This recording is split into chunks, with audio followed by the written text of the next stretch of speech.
So this morning I have a very, very interesting character in front of me. We are on the takeoff site here at Krushevo at the Paragliding World Cup 2020. It's July, and this is Wez. How are you, my brother? Very well, thank you. You are a very interesting man. You have a lot of tattoos on your body. I'm not going to come too close to you because I know the repercussions could be severe. Tell us about you. I met you a few days ago. You asked for a bag. Yeah. And you generously gave me a canvas bag, and it's been my saviour ever since. To be fair, really helpful. Thank you very much. So I've been a professional MMA fighter for like 20 years now or so. I've had like 25 professional MMA fights, like 18 pro boxing matches, 20 kickboxing fights, lots of jiu-jitsu fights and stuff. So yeah, I've been a professional athlete like most of my adult life, and then now that's probably come to an end. I coach as well, but as far as fighting's concerned, it's maybe an end. Unless he offered really good money or a really exciting fight, that's probably an end. And then I find paragliding, it's hard to stay really focused and make the sacrifices and commitment that it requires to be at high level MMA and not go flying or not fly comps or not do. You find it a big sacrifice, do you? A huge sacrifice. You train a lot, don't you? I mean, so you have to... when I was full time, 6 hours a day, 6 days a week ish, and I walk around at like 85 kilos, and I fight at 70 kilos. So I'd have to drop 15 kilos every time I fought, or I'd fight at 77, and the guys would be bigger. So just the diet, the cutting weight. How do you lose 15 kilograms in a couple of weeks? So I'll do like jockeys do this. No, so generally at my level, the fight would be arranged 10 to 12 weeks in advance. So you get plenty of time, and then in the contract, I'll say what weight I need to be. So let's say I'm 70.1 if it's a title fight. Yeah.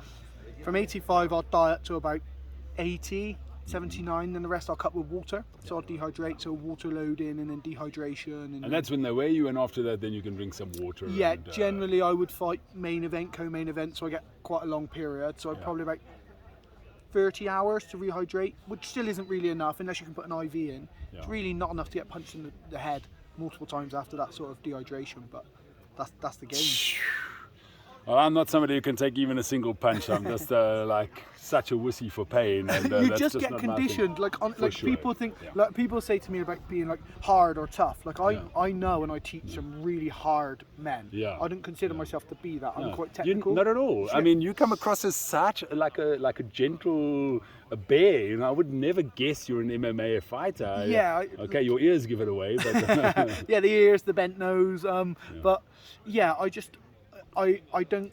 I mean, when we get into a fight, there's going to be no quitting me. That's for sure. You know, I'm going to fight you to the end. But I mean, I know some guys who are genuinely tough, hard men. You know, I don't consider myself to be that. I like to be technical, and guesses would fly. And if you get your first ever collapse, it shakes you up. But then the further you get into it, you learn how to control collapses, and you get a collapse, and it becomes a bit of a non-event. It's the same with being punched, I guess. The more you get punched, the more you get conditioned. Yeah, the more you get a collapse in a paraglider, the more you condition to that. Exactly. Where are you from?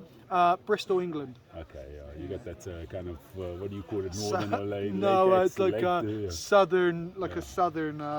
Like people associate it with being like a farmer where I'm from. So. Yeah, and you've been flying for a long time. You're obviously doing pretty well here at the PwC. So I've been flying since 2015, and this is my 5th ever comp. Your 5th ever comp. Yeah, okay. So. And how did you get into the 2 questions? How did you get into MMA and all of that, and how did you get into paragliding? So. MMA, I used to move gypsies for a living. You know what a gypsy is?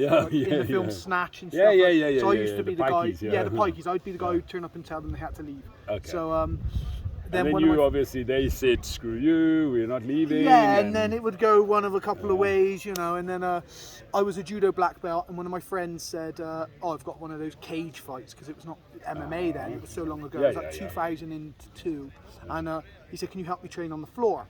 I was like, yeah, sure. So I did some training with him, and he was like, I can get you a fight if you want, and I was young, like full of testosterone. I'll fight. And the money sounded attractive. And and I was just like, yeah, I'll fight, and then he goes to me, a couple of weeks later, I've got you a fight, and I was like, cool, yeah, cool, right. really cool. I'm committed now. Yeah, so I took the fight and I won quite early. It was like a real bloodbath, lots of blood, really exciting. Everyone loved it. Everyone was sort of talking about it, and I got like really drawn into it. And then I started training properly, and then developed like an obsession with the training as opposed to the fighting. Fighting's amazing, and I'll fight people. I mean, it must be an adrenaline rush of note. Yeah, like, I mean, if I watch that stuff on TV, my blood boils. I get, I have to stop. I can't. It's too much for me, So yeah, and so when you fight like in Vegas in front of 5,000-10,000 people, or in Brazil and you're the only English guy on the card, or it's amazing. You walk out in the atmosphere. You can't replicate it. There's nothing else in my life that replicates it. And I got obsessed with being better, getting technically better, learning how to be better. Sorry. No worries. Yeah, I got obsessed with learning how to be better and getting better technique, etc. And that's what my obsession became, And then paragliding, I was a base jumper, skydiver, and my friend was a paraglider pilot. He's like, "You should try paragliding." I was like, "No, it's old men floating around hills, and I jump out of planes that's and off boring. buildings." I need more adrenaline. Exactly.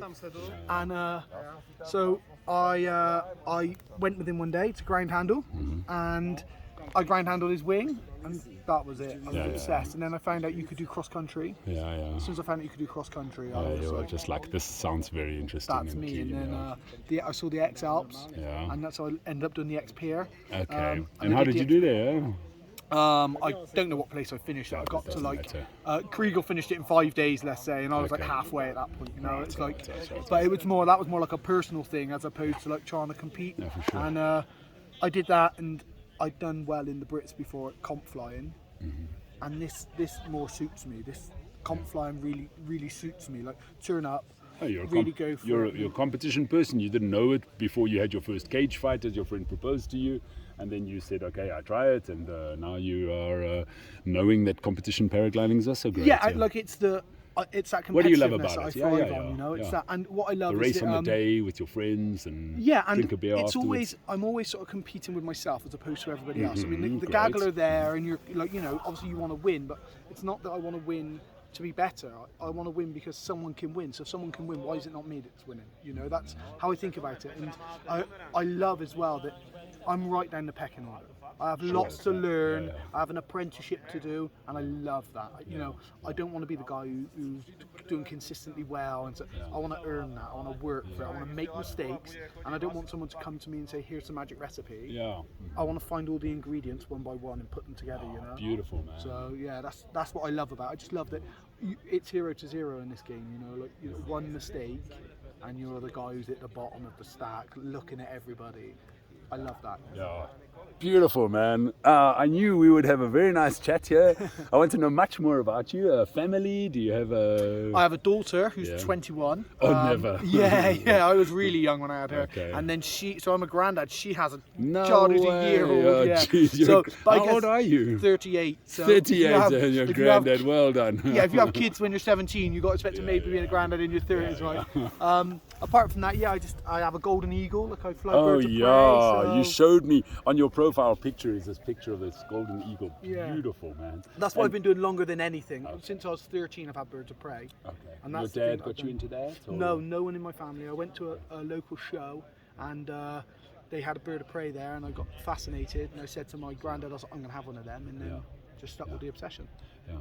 And what is it that draws you to the bird of prey? And so I've just written a book now. I'm in the middle of editing it, and it's a What's memoir it called? based around falconry. It'd be called something like falconry, a memoir or something. And like I have lots of friends who are involved with birds of prey, and they've always been obsessed with birds or looked through like bird books to identify species and stuff. Well, that was never me. I literally just went there, saw a bird of prey, was captivated at how this like wild, like aggressive, predatory killer was sat so nicely on someone's arm and so regally, docile, you could touch it. Yeah, exactly. Yeah. And then I started to learn about it, and I did an apprenticeship in that, and spent a year like learning. And I just realised you never own a bird of prey. You have a relationship of acceptance, because the moment you let that bird fly away, you have the only reason it comes back to you is because you've got the training right, you've created a bond. And I love the relationship of at any point this bird can say, "You're not for me, I'm going." Yeah, cheers. Yeah. But It can fly and fly away and carry on flying. But they don't, they beautiful, keep coming back, and I think it's like a brilliant relationship of trust and respect. Yeah. Like I respect my bird and it respects me, and it keeps coming back to me. No, beautiful.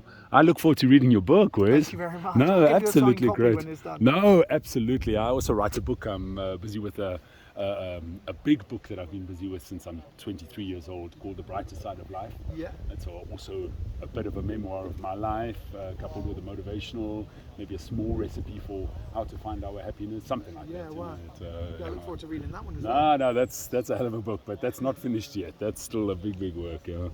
No, tell us more. I mean, super cool. And the MMA. I mean, that's wild. Yeah, it's. I mean.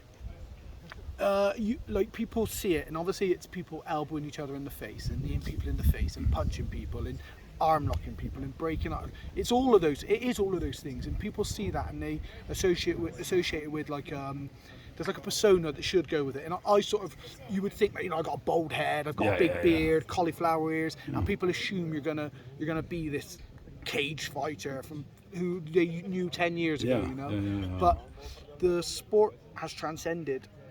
Far transcended that now, and it's very What's it professional. become? It's now, it's I teach. I have 26 guys who fight for me. Wow. So I have a club, and we've had that's been for 10 years, and we fought all over the world together. Fantastic.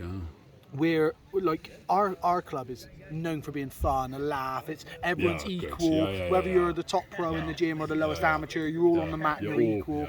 And I loved it. I've travelled the world and I've trained with some of the best guys in the world. And what I love is now it's professional. You can be an athlete. As before you were a fighter. Now you can be an athlete, and I like to think of myself as someone who's constantly trying to get better, solve puzzles. Oh, well, that's you. You don't. If you're a guy who you're plays furthering chess, yourself in what you do. Yeah, exactly. So I have a very big motto of do what you do well. Yeah, and so I get obsessed with things I got obsessed with being an athlete. Like I gave up drinking. I didn't smoke anymore. I gave up drinking. I changed my diet. I stopped taking all these weird painkillers and stuff. I was like, no, if it doesn't make me better, I don't do it. And I've relaxed a little bit now because I'm not as competitive. But at one point I was training as hard as any professional athlete on the planet. It was a full-time 6 days job. a week, 6 hours a day is about as hard. And you weren't training like a little light, just skipping for a bit and a bit. You were really training. Yeah, exactly. Yeah, I mean, even if you have a day where you're not sparring, punching and kicking, you're sparring grappling, so someone's choking you or arm locking you, or you're wrestling with other men, and it's always physically intense, and you have strength and conditioning and cardio, and I just love that it gave me so much back. I mean, it's taken a lot from my body, like it does. You will end up with a broken body, but it's given me so much in it. The mental side, when I did the X-Pier, for instance, I knew that there wasn't going to be a point on the road walking, no matter how many blisters I got, no matter how sore. I knew I wouldn't quit. I knew there would be. I knew I'd go somewhere in my head. Yeah, because there's times in a fight, in the third round, you're on the bottom and someone's punching you, and all you can think of is find a way out. Find a way. Not I can just because you can just tap and it's all over. That's how easy it is. You do that and it's all over. Yeah. You make an excuse to your friends and this, or you lay there and you say, find a way out of this. Find a way out, work out this, come on, let's go, let's get away. And I think it gives you so much that you can then hand on to other people, like my daughter or my other fighters. Or your grandchild. Yeah, exactly. That psychology can really transform. It's not even a fighter's mentality, it's just an athlete's mentality, where you can say to people there's always options to quit, there's always options to stop, but what you find is even if you never achieve the thing you set out to, the fact that you kept trying and you kept working towards it will make you the person you wanted to be anyway. The medal at the end, the world championship plastic cup, belt. Even if it's made of gold. Yeah, I've got 2 world titles, and amazing. They're neither. My last one was quite a good performance. My other one, probably not my best fights. They're not my most memorable fights, but it's not the world title belt that I needed. It was to become the person who won the world title belt, and I'd become that person before I'd won it. So I just think telling people, it's not what you achieve, it's who you become, and just knowing not to quit, keep working hard, dedicate yourself, you can become that person. Beautiful words, man, Wez. Absolutely great. Okay, so this is mostly, of course, it's for you too, and to put on YouTube, and for the world, and anyone who's interested in the great Wesley. But I have a WhatsApp group in Cape Town. That's the only kind of social media I have. It's called the No Bullshit Flying Circus. And there's a lot of people who are coming into our sport and who are new to paragliding. If you gave them a message from your experience of 7 or 8 years of paragliding and and now competition flying. What would your message be for paraglider pilots? Just fall in love with it. Don't look at other people and try and emulate, and don't look at things to be achieved. Just fall in love with it, and once you're in love with it, just keep doing it, keep pursuing it. I mean, I fell in love with cross-country flying, so I don't really fly at the coast or on the sand. Yeah, you don't just go for a 15-minute soaring. No, and I've got lots of friends who do, and they love it, and that's superb. That's their thing. I love big cross-country flights, and I love setting a goal and trying to make that goal. But that doesn't mean that that it takes away from the people who don't do that. I don't look at the people who just enjoy ridge soaring and think, well, you're not doing XC flights. Who are we to judge others? Just fall in love with it, right? Just, like, it's so amazing. It's such a privilege that we are in an age where we can buy a piece of fabric and we can take off and we can fly for exponential amount of time. Yeah. Just fall in love with it, man. Yeah, absolutely. Put that smile on your face every single time. And I think not too much pressure, if I may. I mean, a lot of people are kind of pushing themselves too much for paragliding and being too hard on themselves. And why? I mean, we don't have to fly every time we get to the mountain. If the wind is wrong and it's not good, don't do it. And so someone said to me something once in base jumping, and they said it might not be the right decision not to jump, but it'll never be the wrong one. And that's stuck with me for paragliding and everything. I've been to paragliding sites before where I'm the only one willing to fly, and I've also gone to paragliding sites before where I've like, just don't feel right. I'm not. No, the wind's slightly off. I'm not gonna. And other people have taken off and they've done fine. And I've been happy to have my stuff in the bag, have a chat on the hill, and go like. Absolutely, it's you've got lost to be nothing for you. either. It has to be for you. And if no one's impressed by this stuff. No one's. It's got to fall in love with it. Do what makes you happy and keep enjoying it. That's it. Absolutely, yeah. I'm always preaching about the plastic cup. Here we are at the Paragliding World Cup in Krushevo. Beautiful, great, everyday nice flying. We've flown 5 days out of 5 now, hopefully another 2.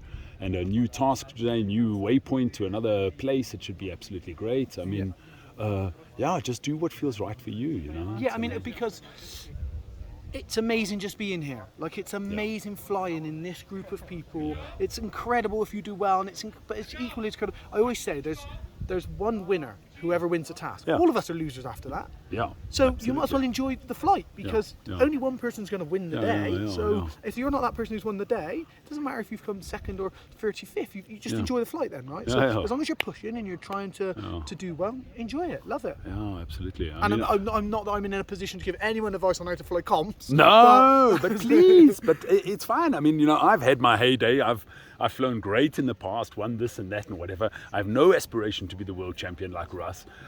Even him, I think he's just very nonchalant if he does or doesn't, and I think that's what's beautiful about our sport.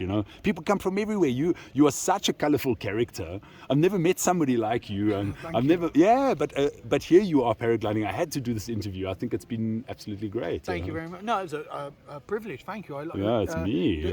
The fact that you wanted to speak to me makes me happy. I just think for sure. I rather than be the best at something, I'd just like people to say he's interesting, he's funny, he's good to, you can be the best. You at look like asshole, right? just such an amicable, nice, likable person. Thank you. I would never guess you an MMA fighter that has 2 world titles. I mean, never. Okay, when you tell me that, I have a new kind of a very big respect for you. But in that, you have no harm in your body. I don't feel a negative energy from you at all. I think that probably comes as well from being able to fight at that level. So people think that because you can fight, or without sounding too much like an idiot here, because you can maybe beat up 90% of the people you're in the company of, people think that you have to prove exude that. As where it's for only me, losers I think who try that opposite. kind of thing. It does the opposite. I'm happy for people to take the mickey out of me. I'm happy for people to have a laugh at my expense. I'm happy to make myself look a fool, because I'm not intimidated. I'm not. My masculinity is never in question, or I don't feel threatened by another man. I just feel like, I think it gives you the peace of mind to know that you can be super confident in that if anything does happen, you could handle it, but you'd never want anything to happen. No, for sure. You learned a few tricks from the Pikeys, huh? It's a rough learning curve, but you learn. Tell us a story from the Pikeys, please. Oh man, I'm sure you got tons. Oh, so many. But I mean, so I tell you, they're quite clued up. The Pikeys. They're not fools. Like we turned up. No. we go crafty characters. Yeah, we go to a job once, and Yeah, there's yeah. like 10 of us, and there's probably 15 caravans. So you assume at 1 man per caravan. So we get out, and I'm one of the smallest guys, but Yeah. I'm the guy who does the talking because I can talk quite well. Some of the guys we're with are big guys, and not really. So you good do the with it. negotiation Yeah. and say, okay, guys, you're wrong here. Get out Yeah, of you here. have to leave, Back yeah. your So then- crap. Yeah. So then they come around, there's a big group of them, and they're sort of, we're not going. You're going to leave. You've got an hour to pack up and leave. Yeah. And then it's like, oh no, we'll fight you. And if we win, we can stay. And if we win, I was like, if we fight you, you're still going to leave. Yeah. But the police will come because there's a fight. Like, Yeah. you're better off just leaving. So you're trying to get a resolve. And Yeah. there's one guy in the back. He goes, if we're going to fight, I'm not fighting you. That little bastard must know how to fight because he wouldn't be here if he couldn't fight.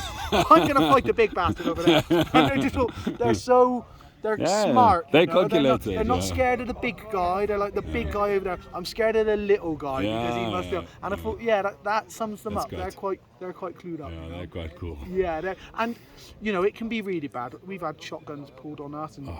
Women chuck kettles of boiling water over you. Oh, no way, and then, really? Hey? Yeah, it can go really, really badly, and then it can also go. You go, that you you go talk and to say, them. They're "Hey, quite guys," funny, and- and lots of them don't want any trouble. How many times do you think you've shown up at Pikey sites where you've had to tell them to go? Estimate how many times you think Oh. that's 5,000, maybe. 5,000? Yeah, I did it for like 10 years, maybe. Yeah, so 5,000. So on a Probably. daily basis, 2-3 times you have to go and say, hi guys, Yeah, it just pack depends. your So some, stuff and some go. days I'd do 3. We'd have 3 days where we didn't have any. Then you'd go and do 1, then you'd go and do 2, and then I would say probably between 3,000 and 5,000 times I've had to move them. Yeah, it's. You must have so many stories and so many Oh. things you've seen. I mean, Honestly, the stories I start telling gypsy moving stories, Yeah, and then great. people are obsessed. Like, oh, tell me another, tell me another. Yeah, But yeah. they're all people only like the really violent ones. no, I don't care for the violent ones. I mean, just the story of the guy saying, I'm not picking on the small guy. You know? Yeah, so we had one once in Yeah, this please, guy another when one, he got two German Shepherd dogs. Yeah. And so one of the big Welsh guys, a really big guy, walked straight up to him. He's like, if you let that dog off, I'm going to have to hurt the dog. And then I'm going to have to hurt you. He's like, I don't want to hurt a dog, so put the dog away in the van now. And the guy said that if I let these dogs off, he goes, if you let that dog off, I'm going to hurt the dog. He said, then I'm going to hurt you. So we went to the guy went to put the dogs away, which I was a bit glad of. I don't want German Shepherds running around biting of people. course. But at that point, we knew it was probably going to be violent then. So then the temperature starts getting up, Yeah. and it really kicks off. So And they just use anything. I mean, anything. So we start Boiling fighting, water, and yeah. like one of the guys swings at one of our guys. So I go over, jump in the middle, always try and calm it down, even if it gets violent. Then it just goes violent. So I punch him. That's that. Boom! It's gone really. I was like, oh, stuff this. So one of the guys is driving up and down in like a red small car, Yeah. like he's gonna run people over. Yeah, oh yeah. So I was like, right, I'll get my Land Rover and I'll just crash into his van Yeah. and into his car and it'll stop him. So I go to get the Land Rover. As I open the door, I see a guy behind me. So I duck and he hit me in the leg with a baseball bat. Oh, yeah. So I pull him into the van with me. But I can't stand on my leg now because he's hit me with a Yeah, baseball yeah. bat. So I pull him into the van with me and I'm beeping the horn. And I've got hold of him. I've got him in a choke. So he can't do anything. I'm choking Yeah, him. yeah. I'm beeping the horn and the guys run over. Yeah. They drag him out of the car, shut me in the van because I can't move. I was like, Yeah, I can't walk. He's hit me Yeah, there. yeah. So it all dies down, it gets sorted. Ambulance come. These 2 women come in an ambulance. So they get me out, they look, they say, yeah, we need to take you to hospital, you need an x-ray. So they put me on this stretcher. As they put me on the stretcher, they go to wheel me into the back of the ambulance and the stretcher collapses and I fall backwards. So I'm led like, now I'm led like this. So all the guys are laughing, I'm like legs high in And the air. you're in pain. And I'm I'm sort of laughing but also hurting. So then they put me in the ambulance and they go to pull away. The bed slides, the door opens, Oh, no. but the bed's strapped, so it slides. Yeah. The door opens and the bed stops, dunk. But Yeah, the yeah. doors are open. I'm sort of just outside. I was like, I don't want to go to hospital. Like this, this is the ambulance. I'll take my chances. I'll stay here. Yeah. So I went to hospital to have X-rays and stuff. It was all good, but yeah. Great. And in MMA, have you had any really terrible experiences that you I mean, I'm not that interested in all the blood and guts, but tell us something that's been memorable for you. And So it's just like each fight has its own thing. Like I fought a guy I usually fight at 70 kilos. I don't know if you guys do kilos where you are, but like yes, like I fight at like 155 pounds, 70 kilos. But I fought at 77 kilos, 170 pounds for a world title. And excuse me. And I fought this guy. at the weigh-in, we stand by each other. I'm like, oh, he's not that big. Like, that's okay. I can deal with this. He's not like a really big lad. And then we walk out to the fight. He's already in the cage because I'm like main event. So I walk out afterwards. I step in the cage. I walk through. The ref calls us together, and he just like starts getting bigger and bigger. And we're stood by each other. The video's on YouTube. It's my last fight, and he's massive. He was like, his muscles had all filled back up with water. His chest was big. His legs were massive, and I was like, oh my God, what have I got myself into here? Like, we start to fight, and I'm known for having really good wrestling, so we start moving around, and he clinches with me. As soon as he clinches with me, I could feel, I was like, oh, he's not going to take me down, I know that, but you feel strong. So I reverse it, and I shoot for a double leg takedown. I grab him, I'm like, oh, it feels like just like a tree trunk planted in the floor. I was like, oh, we have to go to the striking now, right? So I managed to knock him out with a head kick, but as soon as I seen, like, you know, you weigh in, you look the same, and I seen him in the cage, I was like, maybe I'll just fight at 70 from now on. These guys are big guys, you know, big guys. Rather you than me, Wez. That's then, I fought in Brazil, and that was a bad one. The weigh-in was public in front of 3,000 people in a shopping mall for live on TV. So big coverage stuff. Big coverage. So I make weight, and then they take us to there, and we're waiting 3 hours for the live feed to start. So I lost the hearing in my right ear. Started slurring my words, and I said to them, like, you have 20 minutes and I'm rehydrating. That's it. I'm not doing this. I can't hear now. You know. So anyway, we got the weigh-ins done. So you get that bad, hey? Yeah, but I went back and I put an IV drip in, and I was fine. 20 minutes later, I felt quite good. So I was okay. And then it comes to the fight, and the fight show takes ages. So I didn't fight till like 5 past midnight, really late. But the fight starts, and we're moving around, and my game plan was stay on my feet with this guy because he's a very good jiu-jitsu player. So we move around, we start to strike, and I hit him with a shot, and he doesn't like it, and I was like, right, stay on your feet. And then we move, he throws a punch at me, and I shoot, and I take him down to the floor. So as soon as I did, I was like, what am I doing down here? And he gets on top of me, and elbowed me in the face, and I wanted to show him, like, oh no, stuff you. So he elbowed me, and I was like, and he elbowed me again. I was like, stop, help, you know. And then we were fighting, but he did choke me in the end. He took my back and he choked me because he was just very good, like a world champion jiu-jitsu player. But he was that was one of those times where he hit me in the face. I was like, no, I'll prove to you. And then he elbowed me again. I was like, oh, you were like, okay. Yeah. So I'm glad to see that you do have some soft moments. I mean, being elbowed in the face properly by somebody cannot be any idea of fun at all. I mean, no, it's not like it's not even that it hurts, like it hits you and you're like, oh, I don't know how many I can take of that. I don't know, 2-3 of those. One could put me away, you know, or you'll fight somebody. How many times have you lost consciousness? I mean, never been knocked out, and I've never been dropped. I've never been dropped in a fight at all. There's a boxing match on YouTube, and the guy catches me, and I, you know, like a newborn horse, I'm like wobbling around a bit, but I've never been dropped. And he hit me, and that wobbled me. But I knew I'd been wobbled in my head. I just knew, I was like, he's clipped me. Cover up. Just get ready for the onslaught. Like, I was talking to myself, and I knew what happened. But when I mean, that noise in your head is constant, isn't it? And it's furious. Yeah. As soon as he tagged me, I was like, right, you shit, like get your stuff together, like come on, sort it out. And I knocked him out in the 4th or something with an uppercut, but I got wobbled there, but I've never been knocked out there. I've been choked unconscious. We did a jiu-jitsu tournament, and one of my guys got choked by this guy, so he tapped, he lost the fight, and the guy came up to me, he's like, oh, I think I'm going to get you in the final. He said, just want you to know I've watched all your fights, it's going to be an honour to grapple with you. And I was like, don't worry, I'm just some opponent, just go out there. Yeah. So the fight starts, and I shoot on him, and he goes to guillotine me, which is a choke. And I was like, no way, I pass. And I passed it, and I stepped back, and I put myself in the guillotine again. And it was really tight. I knew I wouldn't get out, but I was like, I can't tap. This guy's just said it's an honour to... So I let him choke me unconscious, just went unconscious. And so I woke up, and he's holding my legs up in the air to try and get the blood back to my brain. How sweet, man. I mean, obviously you guys see this as a contest, you're fighting there, but afterwards you don't want to give a guy, you don't feel angry about him because it's professional what you do. I don't like all this conference. We're going to fight each other in 20 hours. Why are we going to be aggressive at the weigh-in? I've got no interest in it. And then if people... I'm quite quick-witted and quite sharp, so when people try and do like that at media conferences, I just like be loads of banter, and I just like, I just try and be funny. I'd rather people laughed at me than thought like, oh, look at them two, we're gonna fight. Listen, why are we pushing each other now? Like we're gonna fight, and then afterwards, I'm like, I'll be your mate. I mean, I fought a guy, and I got an arm lock called a Kimura on him. and his arm went. So I stopped because I don't want to hurt the guy. Like, he tap, tap. Don't let me hurt your arm. And he didn't tap.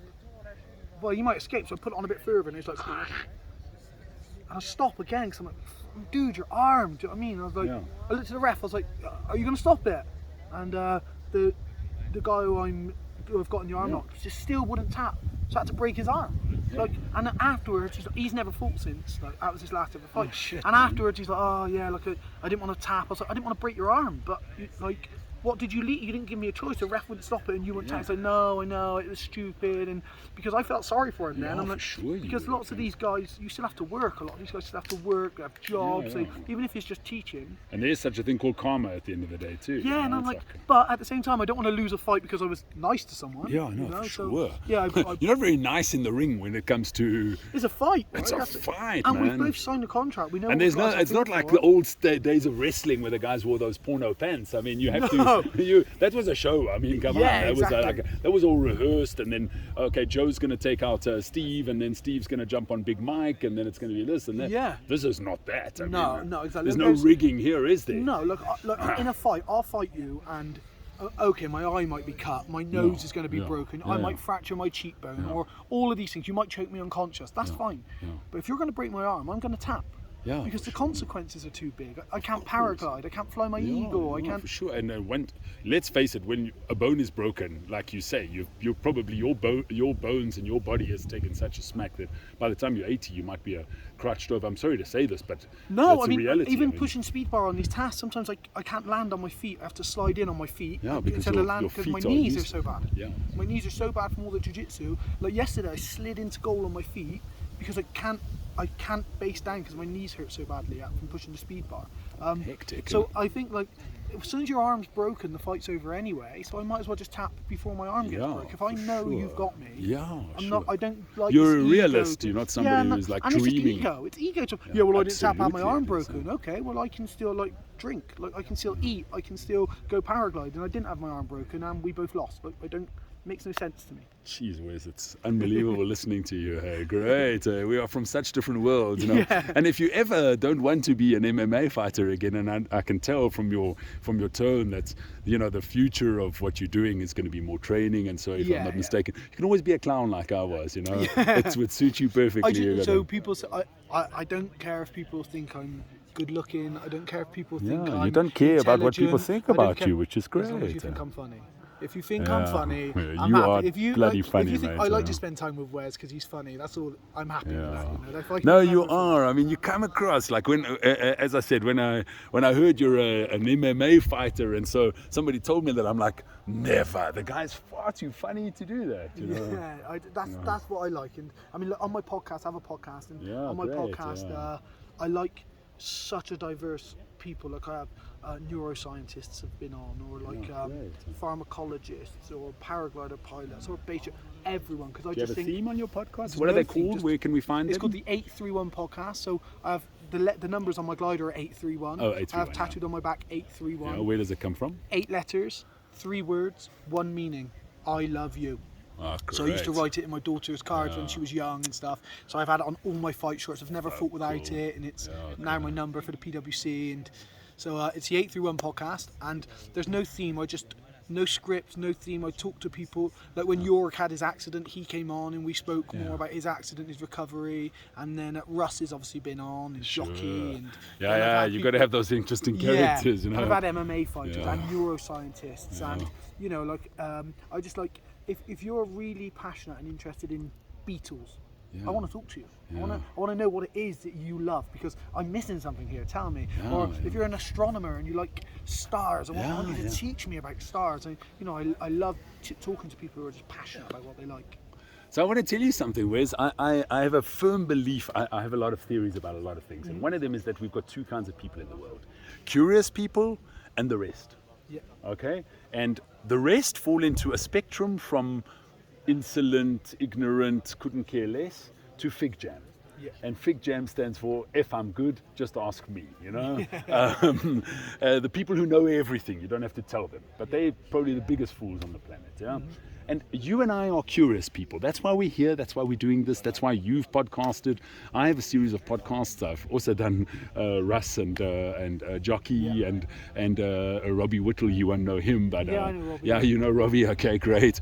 Such interesting characters. You know, mine's called Staying Alive in Paragliding. I just did that as a lockdown project. Had a lot of fun, and yeah, great. Super cool, dude. Yeah. What a pleasure. Yeah, honestly, the pleasure was mine. I've absolutely loved it. It was lovely to have met you here. Thank you for the bag. bag. On YouTube. I'm going to share it with you, and you share it with the world of we'll do. yours and your friends and your family. Why not? Tell your friends to share it. If you watch this, share it. Yeah, definitely share it. What a character. So today I really met one big character in paragliding. There's another one, Daniel Tirkas, walking up from the bottom of his little meditation, ready for flying. Let's go for it. Thank you. Ciao, mate. Thank you.